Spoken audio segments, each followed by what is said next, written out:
Napakalupit at nakakabigla ang huling hirit ng San Miguel Beerman ngayon, Moala Tautua, at Super Marcia Lassiter handang i-trade kapalit nina Justin Arana, at Reynam Batak.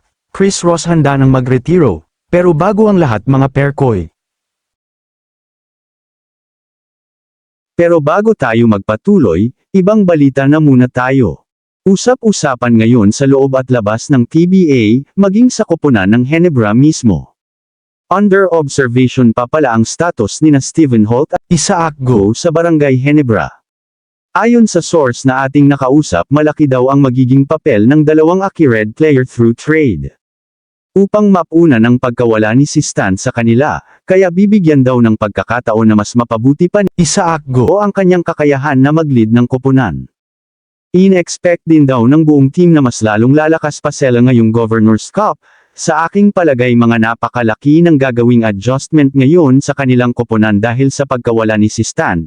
Ngayong Governor's Cup sa pagbabalik import nga ni Justin Brownlee ay hindi na niya makakasama pa ito, bagkus ay makakalaban pa niya, sigurado, na maninibago agad ang ating pambansang import sa malaking pagbabago sa team ng Ginebra.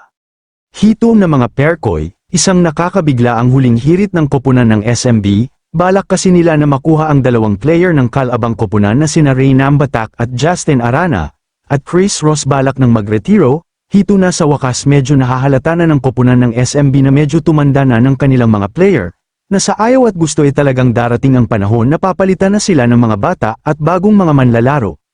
Upang magkakatotoo nga ang deals ay agad-agad daw na nakipag-usap ang management ng SMC sa koponan din ng Blackwater at Converge Fibers. Ino-offeran lang naman nila ng malaking sahod plus bonus pa kung tatanggapin nga ng dalawa ang kanilang one-time offer.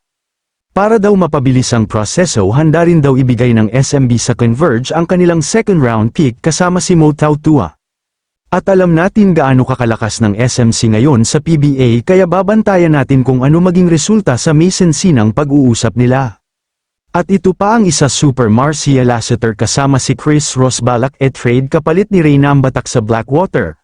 Ayon pa sa source hindi daw malulugi ang bossing dahil malakas pa naman umano si Marcia Lassiter, plus napakahusay pa sa 3-point shooting pwede din gagamitin pang depensa, kasama pa ang isa sa legit na point guard na si Chris Ross, kahit na may edad na ito pero malakas pa naman, at talagang maasahan pa pagdating sa opensa at pagpapatakbo ng laro. Nang nagkakaroon ng pagkakataon na makausap ko ng personal si Chris Ross tungkol sa usaping trade, ay napayuko siya at magsasabi na kung matutuloy na ang trade, ay handa na umano siya na magretiro sa minamahal niyang koponan.